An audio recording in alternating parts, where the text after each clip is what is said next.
everybody, and welcome to February's craft video. Today I'm going to be showing you a pretty fun little craft. We're going to modify a mousetrap and make a magnetic clip that can hold, little notes, and maybe since, the 14th is coming, you want to put a little love note or Valentine on a clip, and then it can stick to your fridge and hold that for you. A mousetrap is obviously pretty strong, so that's what makes them so great. And so if you want to get a kit from the library, we will have a mousetrap and all kinds of little, doodads and things to help you decorate your mousetrap. But I'm going to walk you through modifying one right now. We'll of course give you a strong magnet as well, so that you can stick it on your refrigerator or maybe a file cabinet at work or something. But I hope you enjoy this little tutorial, and let's get started. So these are the basic supplies that you'll need to work on your mousetrap here. And of course,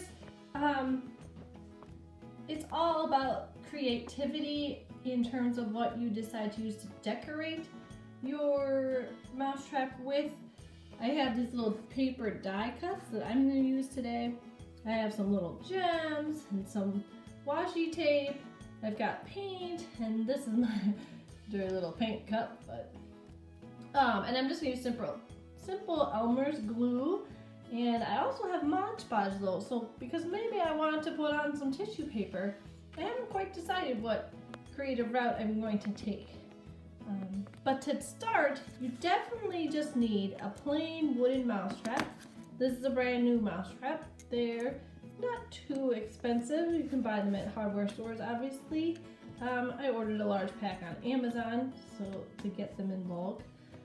But I would recommend a brand new one, of course. You don't want to use one in this case.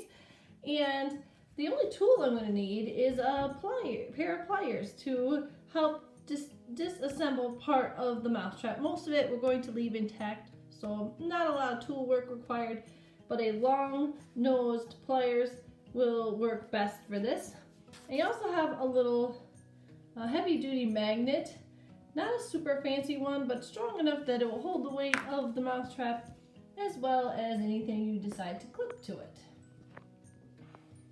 Okay, so the first step we need to take is to disassemble part of our mousetrap. Now, you want to be careful, so I don't want anyone to snap their fingers, but this, squarish bar here is obviously the part that snaps down, will hold your notes tight,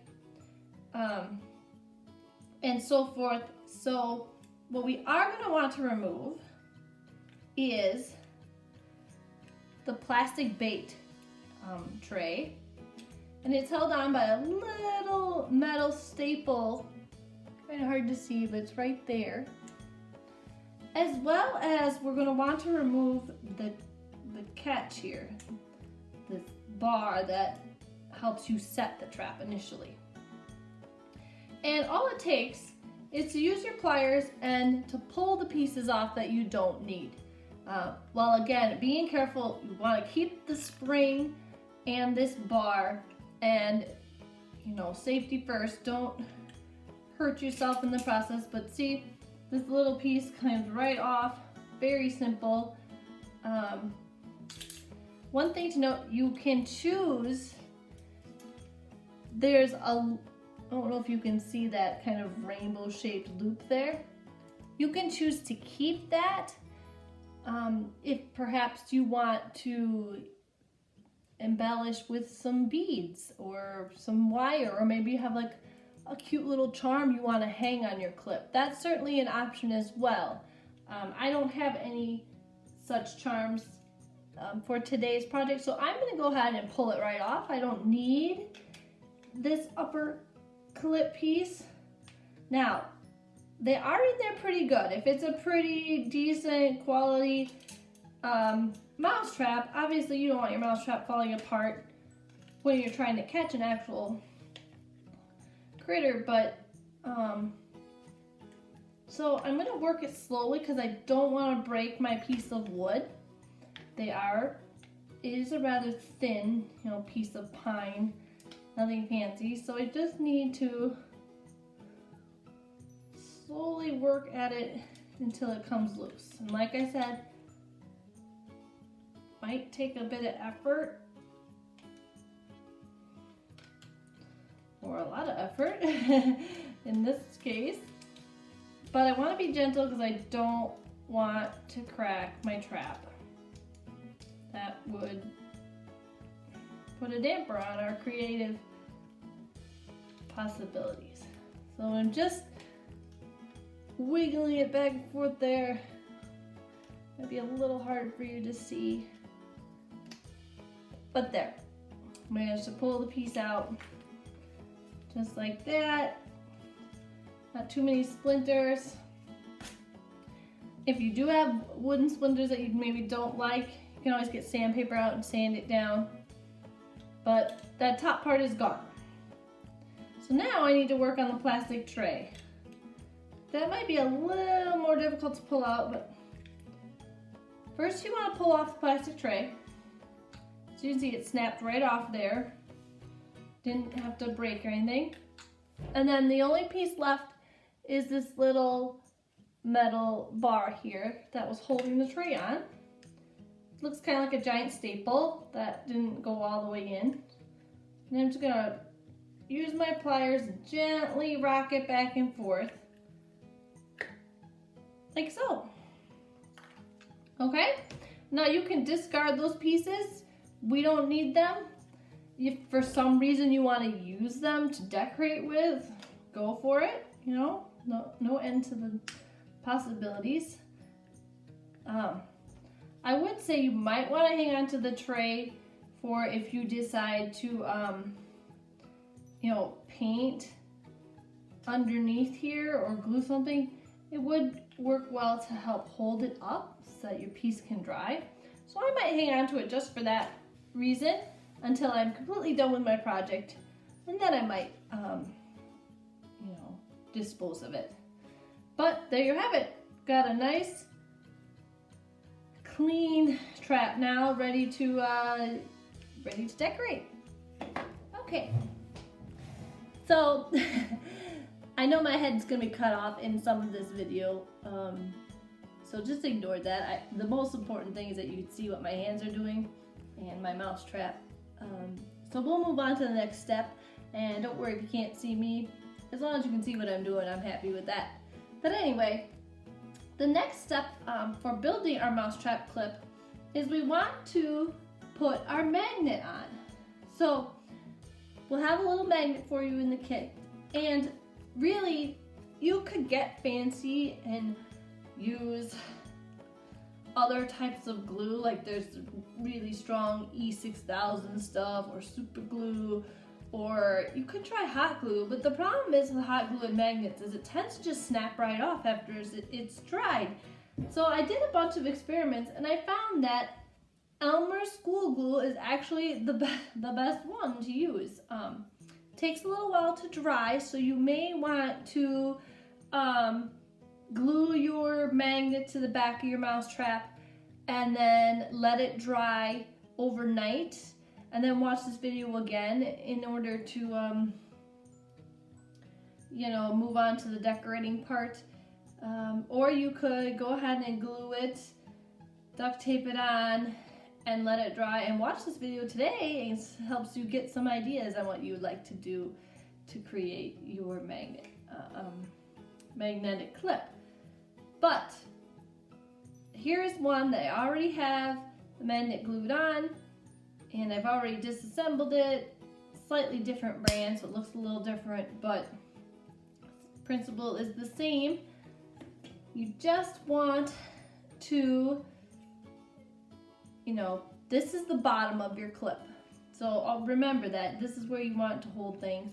So you want your magnet to be more in the top or upper half here. So I'm gonna go ahead, and all it takes is a little bit of glue. Now, magnets do something weird when you use Elmer's glue. they try to slide around on you. So I don't know how to explain it. I don't know what the science is behind it, but if you go ahead and put the glue on and then set your magnet on, even if you have it perfectly level and flat, they tend to end up sliding around. So I'm going to use a piece of, I have duct tape here, but painter's tape would work really great too, or masking tape. I'm going to center my magnet to where I'm happy with it right there. And then I'm going to go ahead and tape it down nice and tight so that it can dry. And overnight would be best, but now my magnet is in there flat and it won't slide around while the glue is drying, and it should hold pretty well. I've had this one glued for several weeks just to test it out, and I don't have any problems. It's holding on nicely. So all you need is a little bit of Elmer's school glue. So while this one can dry, we can move on to the next step because I have one ready to go already. So the next step in our creative process here is I'm gonna paint my mousetrap because I don't want to see the logo and information from the company, and I want to make a nice fun background and then go ahead and add some things to it. So I'm just gonna, my magnet is dried on there good. So I'm just gonna use a brush and some acrylic craft paint, real simple stuff. And I've got this like fuchsia pink color, and I'm just gonna go ahead, paint directly on there. I'm not gonna worry about priming the wood or getting too fancy, because this is more of a shabby chic, type of arts and crafts project. You could do this with children, by older children, if you took the mousetrap apart for them and reminded them to be careful. They don't want to snap their fingers, especially once you go to paint, around the mechanical parts. Just need to use a little caution, but doesn't take a lot of paint, doesn't take a lot of time, and you can get creative with your painting technique. Maybe you want different colors or gradations or something like that. Maybe you want to paint it all white because you're gonna put a lot of embellishments on it, or you want to Mod Podge some tissue paper onto it. It's really up to you, but I decided I want this fun pink background since I'm gonna do sort of a Valentine wintry theme with my mousetrap here. But I really like this idea of taking something, altering it into a little work of art that's also kind of useful.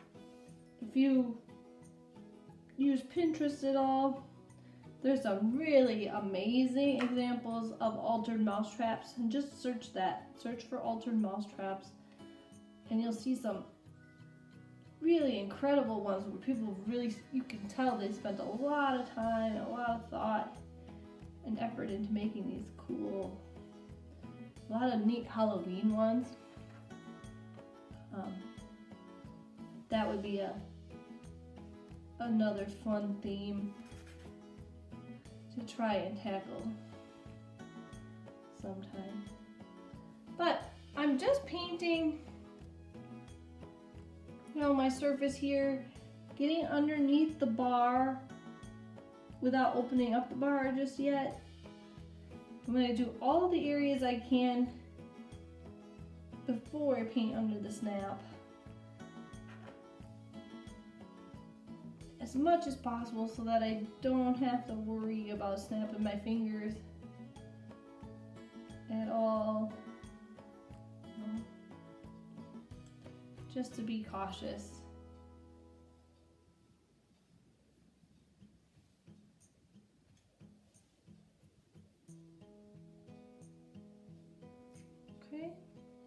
And now I am going to go ahead and do under the snap here. And you can do this different ways. If you're strong enough and you're not worried about getting your finger, you can just hold it open like I am.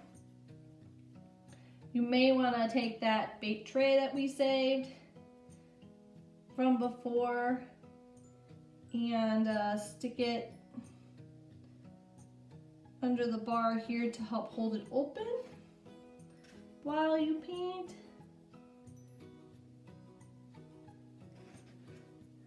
I am going to stick it there now just to hold it up while the paint dries. Acrylic paint, especially craft paint, does not take very long to dry.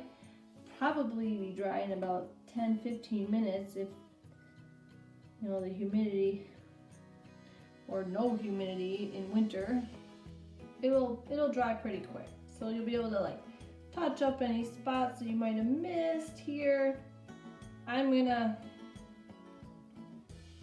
turn the mousetrap on it so that I'm gonna go ahead and do the sides too so that it looks nice from the side.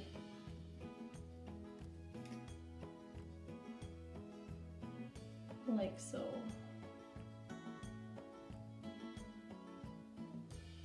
Okay, so now that my mousetrap is painted and it's dry and my magnet has been glued on and dry, I'm ready to do the fun stuff.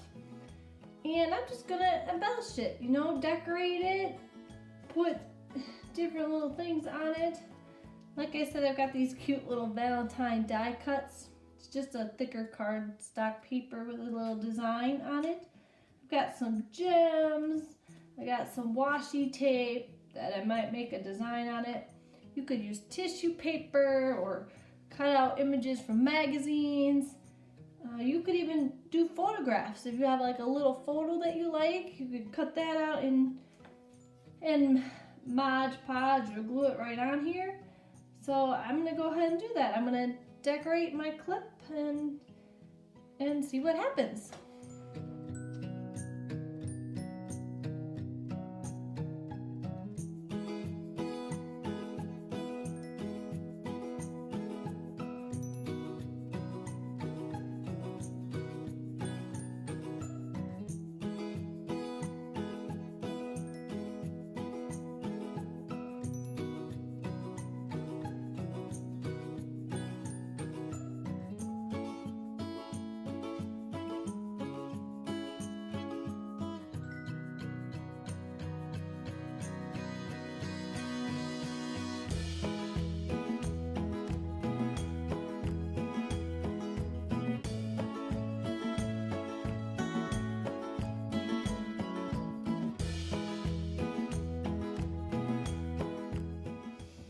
So here is the finished piece.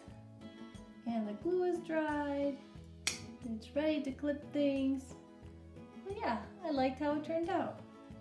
This is an example of another one I made.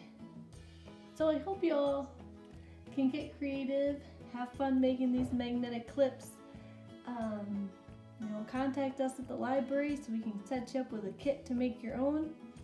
And hope y'all are well and have a fantastic February, and we'll see you next time.